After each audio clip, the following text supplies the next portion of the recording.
আসসালামু আলাইকুম। আমার আজকের রেসিপি চিকেন রোস্ট। তবে এটা পিস করে করছি না, আজকে আস্ত মুরগির রোস্ট শেয়ার করছি। ঘরে থাকা উপকরণে যে এত সহজে মজাদার আর সুস্বাদু চিকেন রোস্ট করা যায়, এটা ট্রাই না করলে বুঝতেই পারবেন না। আশা করছি বরাবরের মতো আমার এই রেসিপিটিও আপনাদের মন ছুঁয়ে যাবে। তাহলে দেরি কেন, চলুন মূল রেসিপিটি শেয়ার করে নিই। রোস্টকে রান্না করতে যাওয়ার আগে কিছুটা কাজ প্রিপেয়ার করে নিতে হবে। এখানে একটা মশলা তৈরি করে নিব। এজন্য কাজু বাদাম, কিশমিশ, পেস্তা দানা, শাহি জিরা, সাদা গোলমরিচ আর 3টি কাঁচামরিচ নিয়েছি।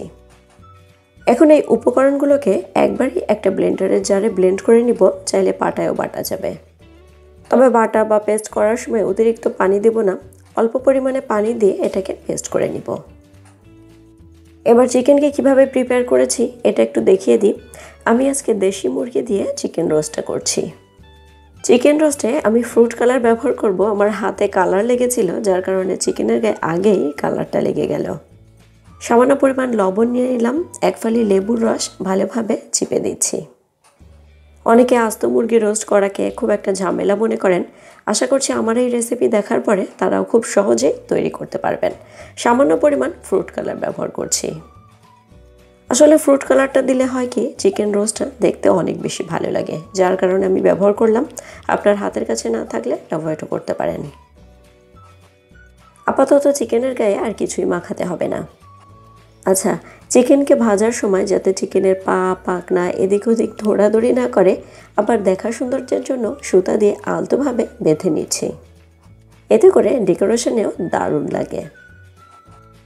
এবারে চিকেনকে ভেজে নেওয়ার পালা। রেস্টে রাখার কোনোই প্রয়োজন নেই। আস্ত চিকেনটাকে ভাজার জন্য একটু গড়তলা পাত্র নিয়েছি, এতে করে চিকেন ভাজতে সুবিধা হবে। তেলের পরিমাণটাও এমনভাবে দিয়েছি যাতে করে চিকেনের সব অংশই ভাজতে বেশ সুবিধাই হয়। চুলার আঁচকেও মিডিয়াম করে রেখেছি। চিকেনকে ঘুরিয়ে ফিরিয়ে এপাশ ওপাশ করে বাদামি কালার করে ভেজে নিব। তবে কোনোভাবে যদি মনে করেন চিকেনকে কন্ট্রোল করতে পারছেন না, তেল খুব বেশি ছিটে আসছে, সেক্ষেত্রে ঢেকেও দিতে পারেন। চিকেনকে এপাশ ওপাশ করে একটু বাদামি করে ভেজে নিতেই আমার সময় লাগলো প্রায় 5 থেকে 6 মিনিট। দেখে বুঝতেই পারছেন আমি কালারটা ঠিক কেমন করেছি। এখন চিকেনকে তুলে নিচ্ছি। আমি যে পাত্রে চিকেনকে ভেজে নিয়েছিলাম ওই পাত্রেই চিকেন রোস্ট করার জন্য মশলাকে প্রিপেয়ার করে নিচ্ছি। প্রথমে গরম মশলা হিসেবে দিয়ে দিয়েছি তেজপাতা, দারচিনি, এলাচ, লবঙ্গ। এলাচের মুখটা খুলে দিয়েছি, এতে করে ফ্লেভারটাও দারুণ আসবে। প্রায় আধা মিনিট এভাবে একটু নেড়ে চেড়ে নিব যতক্ষণ না দারুণ একটা ফ্লেভার আসে। সুন্দর একটা সুরভি ছড়াতেই পেঁয়াজ কুচি ব্যবহার করলাম প্রায় হাফ কাপ। দেশি পেঁয়াজ ব্যবহার করেছি, চুলার আঁচকে মিডিয়াম করে রেখেছি। এখন যতক্ষণ না পেঁয়াজে বাদামি কালার আসে ততক্ষণ এভাবে নেড়ে চেড়ে পেঁয়াজকে ভাজতে থাকবো। পেঁয়াজে কাঙ্ক্ষিত কালার চলে আসলেই বাটা মশলা ব্যবহার করব। বাটা মশলা হিসেবে ব্যবহার করেছি পেঁয়াজ বাটা, জিরা বাটা 1 টেবিল চামচ করে, রসুন ও আদা পেস্ট 1/2 টেবিল চামচ করে।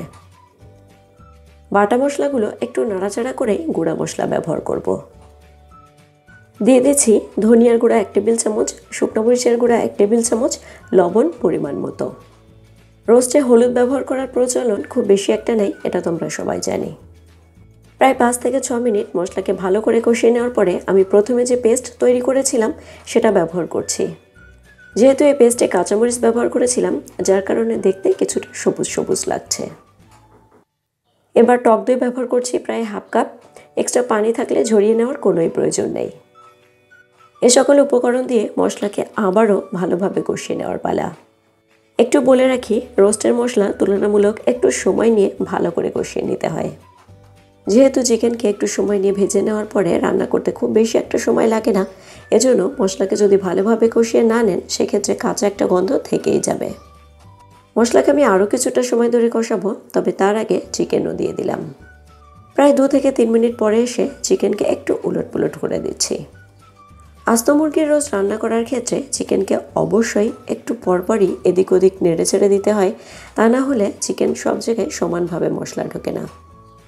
এবার আমি একটা চামচের সাহায্যে মশলাগুলোকে চিকেনের উপরে উঠিয়ে দিচ্ছি, আবার চিকেনের ভিতরেও দিয়ে দিচ্ছি। উদ্দেশ্য একটাই, যাতে করে চিকেনের ভিতর খুব ভালোভাবে মশলা প্রবেশ করে। এই কাজটা একটু সময় নিয়ে করলে হয় কি, চিকেনের ভিতরে মশলা প্রবেশ করে খেতে আরও বেশি টেস্টি হয়। একটু সময় নিয়ে কাজটা করার পরে চিকেন যেহেতু আর একটু সিদ্ধ হবে আবার কষিয়েও নিব, এজন্য ঢেকে রাখবো চুলার আঁচকে মিডিয়ামের থেকেও লো করে, তবে এক্সট্রা পানি ব্যবহার করার কোনো প্রয়োজন নেই। চিকেন রোস্টের মশলাকে যত ভালোভাবে কষাতে পারবেন দেখবেন আস্তে আস্তে কালারটাও চেঞ্জ হতে থাকবে।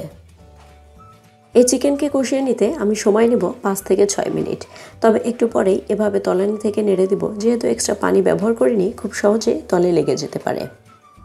আবার চিকেনটাকেও একটু উল্টিয়ে পাল্টিয়ে দেব যাতে করে সব জায়গায় সমানভাবে তাপ পায়। এভাবে করেই আবারও ঢেকে রাখবো প্রায় 2 থেকে 3 মিনিটের জন্য। এই কাজগুলো করার ফাঁকে দেখবেন চিকেন প্রায় সিদ্ধ হয়ে যাবে। এবার বলি ঝোলের কথা। যেহেতু চিকেন প্রায় সিদ্ধ হয়ে গেছে, ঝোলের পরিমাণটা খুব বেশি থাকলে ভালো লাগে না, গা মাখা মাখা অবস্থায় রাখবো। এখানে দুধ ব্যবহার করলাম প্রায় হাফ কাপ। আমি গরুর দুধ ব্যবহার করেছি, তবে পাউডার মিল্কটাও লিকুইড করে ব্যবহার করা যাবে, চাইলে পানিও ব্যবহার করা যাবে। যেহেতু ঘন করে গরুর দুধটা ব্যবহার করলাম, এটা খেতে অনেক বেশি টেস্টি হবে। এবার প্রথমে চুলার আঁচকে একদমই বাড়িয়ে ঢেকে রাখবো, জাল উঠে গেলে চুলার আঁচকে মিডিয়াম করে রাখবো, এতে করে চিকেন পারফেক্টলি সিদ্ধ হয়ে যাবে। তবে ঢেকে দেওয়ার আগে আরও কিছুটা কাজ করব। রোস্টটা যেহেতু একটু মিষ্টি মিষ্টি হলে খেতে বেশি ভালো লাগে, চিনি ব্যবহার করলাম প্রায় হাফ টেবিল চামচ মতো। ভালো করে একটু নেড়ে চেড়ে দিচ্ছি। ওই যে বললাম ঢেকে রাখবো, তবে মাঝে মাঝে অবশ্যই চিকেনকে অবশ্যই উলটপুলট করে দেবেন, এতে করে মশলা সব জায়গায় সমানভাবে প্রবেশ করবে। আমি একটা চামচের সাহায্যে আবারও মশলাগুলোকে চিকেনের উপরে দিয়ে তারপরে ঢেকে রাখবো, তাহলে দুপাশ দিয়ে সমানভাবে তাপ পাবে। আসলে ছোটোখাটো এ সকল টিপস ফলো করলে যে কেউই খুব সহজে সুস্বাদু এই রেসিপিটি তৈরি করতে পারবেন। এখন চিকেনকে ঢেকে দেওয়ার পালা। চিকেন রোস্টে ঝোলের পরিমাণটা কাঙ্ক্ষিত আসার ঠিক 1 থেকে 2 মিনিট আগেই কিছুটা উপকরণ ব্যবহার করছি। 1 ফালি লেবুর রস ব্যবহার করেছি, 3টি আস্ত কাঁচামরিচ ব্যবহার করছি। 1 চা চামচ রোস্টের মশলা ব্যবহার করেছি, এটা আমার বাসায় তৈরি। পেঁয়াজ বেরেস্তা ব্যবহার করছি 1 মুঠো ভর্তি করে, এটা ডিপে সংরক্ষণ করা ছিল। এই সকল উপকরণ দিয়ে আবারও একটু ভালোভাবে নেড়েচেড়ে নেব, চিকেনটাকেও একটু উলটপুলট করে নেব। পাত্র থেকেও কিছুটা মশলা চিকেনের উপরে দিয়ে ঢেকে রেখে দেব প্রায় 1 মিনিটের জন্য, এতে করে ফ্লেভারটাও দারুণ ছড়াবে। ব্যাস, আমার আস্ত চিকেন রোস্ট রেডি হয়ে গেছে।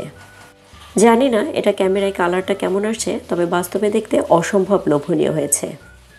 অলরেডি ফ্লেভারটাও দারুণ ছড়িয়েছে। এখন তো পরিবেশনের পালা। জামাই আদর কিংবা বিশেষ কোনো অনুষ্ঠানে আপনিও খুব সহজে এভাবে চিকেন রোস্ট তৈরি করে চমকে দিতে পারেন আপনজনদের। কি রেসিপিটি দেখে মনে হলো না তৈরি করা খুবই সহজ? অবশ্যই তৈরি করুন আর ফলাফল আমাকে কমেন্টের মাধ্যমে জানান। আমি আজকের মতো বিদায় নিচ্ছি। সবাই খুব ভালো থাকবেন।